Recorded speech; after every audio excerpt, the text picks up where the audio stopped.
നദീജല വിഹിതം, മേക്കേദാട്ടു അണക്കെട്ട് നിർമ്മാണം ഉൾപ്പെടെയുള്ള നിർണായക പ്രശ്നങ്ങളിൽ ഉഭയകക്ഷി ചർച്ചകൾ നടക്കുന്നതിനായി തമിഴ്നാട് മുഖ്യമന്ത്രി കർണാടക മുഖ്യമന്ത്രിയുമായി കൂടിക്കാഴ്ച നടത്തും. സി ജോസഫ് വിജയ് ഓഗസ്റ്റ് ആദ്യവാരം ബംഗളൂരുവിൽ വെച്ചാണ് കർണാടക മുഖ്യമന്ത്രി ഡി.കെ. ശിവകുമാറുമായി കൂടിക്കാഴ്ച നടത്താൻ തീരുമാനിച്ചിരിക്കുന്നത്. ഓഗസ്റ്റ് 3 ബംഗളൂരുവിലെ വിധാൻ സൗധയിൽ വെച്ച് കൂടിക്കാഴ്ച നടത്താനാണ് പ്രാഥമിക തീരുമാനം. തമിഴ്നാടിന് ലഭിക്കേണ്ട അർഹമായ കാവേരി ജലവിഹിതം ലഭ്യമാക്കുക, കർണാടകയുടെ മേക്കേദാട്ട് അണക്കെട്ട് പദ്ധതിയിലുള്ള തമിഴ്നാടിന്റെ കടുത്ത എതിർപ്പ് അറിയിക്കുക. കാവേരി വിഷയത്തിൽ 14 വർഷങ്ങൾക്ക് ശേഷമാണ് ഇരു സംസ്ഥാനങ്ങളിലെ മുഖ്യമന്ത്രിമാർ നേർക്കുനേർ ചർച്ച നടത്തുന്നത്. കാവേരി നദീജല തർക്കം, കുടിവെള്ള പദ്ധതികൾ, ഉദാഹരണത്തിന് മേക്കേദാട്ട് അണക്കെട്ട് നിർമ്മാണം തുടങ്ങിയ അയൽ സംസ്ഥാന വിഷയങ്ങളിൽ ചർച്ചകൾക്കായി തമിഴ്നാട് മുഖ്യമന്ത്രിയും കർണാടക മുഖ്യമന്ത്രിയും തമ്മിൽ കൂടിക്കാഴ്ചകൾ നടത്താറുണ്ട്. സുപ്രീം കോടതി ഉത്തരവ് പ്രകാരം തമിഴ്നാടിന് ലഭിക്കേണ്ട കാവേരി വെള്ളത്തിന്റെ അളവിൽ വലിയ കുറവുണ്ടായിട്ടുണ്ടെന്ന് തമിഴ്നാട് ചൂണ്ടിക്കാട്ടുന്നു. വരും മാസങ്ങളിൽ കരാർ പ്രകാരമുള്ള വെള്ളം കൃത്യമായി വിട്ടു നൽകണമെന്ന് തമിഴ്നാട് ആവശ്യപ്പെടും. കാവേരി നദിക്ക് കുറുകെ കർണാടക നിർമ്മിക്കാൻ ഉദ്ദേശിക്കുന്ന മേക്കേദാട്ട് അണക്കെട്ട് പദ്ധതി തമിഴ്നാട്ടിലെ കർഷകരെയും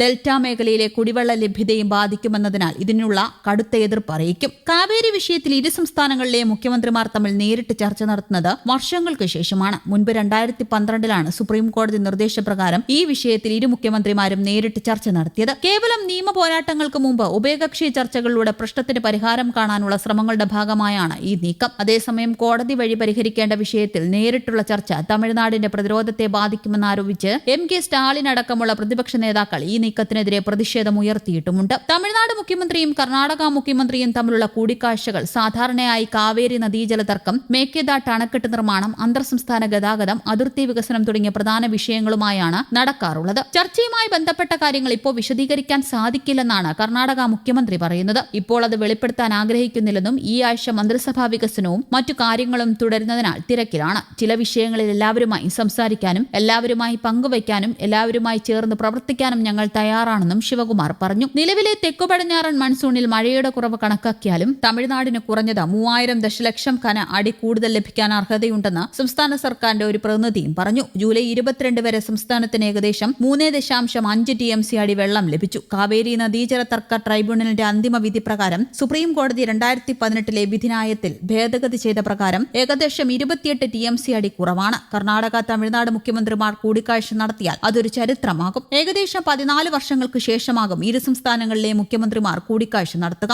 2016 സെപ്റ്റംബർ 29 തമിഴ്നാട് കർണാടക മുഖ്യമന്ത്രിമാർ കൂടിക്കാഴ്ച നടത്തുമെന്ന് കരുതിയിരുന്നുവെങ്കിലും അതുണ്ടായില്ല. ജയലളിതയെ ആശുപത്രിയിൽ പ്രവേശിപ്പിച്ചതിനാൽ ഡൽഹിയിലേക്ക് പോകാൻ കഴിഞ്ഞില്ല. തമിഴ്നാടിനെ പ്രതിനിധീകരിച്ച അന്നത്തെ പൊതുമരാമത്ത് മന്ത്രി എടപ്പാടി കെ പളനിസ്വാമിയായിരുന്നു. അതേസമയം കർണാടക മുഖ്യമന്ത്രി സിദ്ധരാമയ്യ യോഗത്തിൽ പങ്കെടുക്കുകയും ചെയ്തു. അന്നത്തെ കേന്ദ്ര ജലവിഭവ മന്ത്രി ഉമാഭാരതിയാണ് യോഗത്തിന് നേതൃത്വം നൽകിയത്. 2012 നവംബർ 29 അവസാനമായി തമിഴ്നാട് കർണാടക മുഖ്യമന്ത്രിമാർ ഉഭയകക്ഷി വിഷയങ്ങളിൽ ചർച്ച നടത്തിയത്. അതിനുശേഷം ഇപ്പോൾ വീണ്ടും നടക്കാൻ പോകുകയുമാണ്.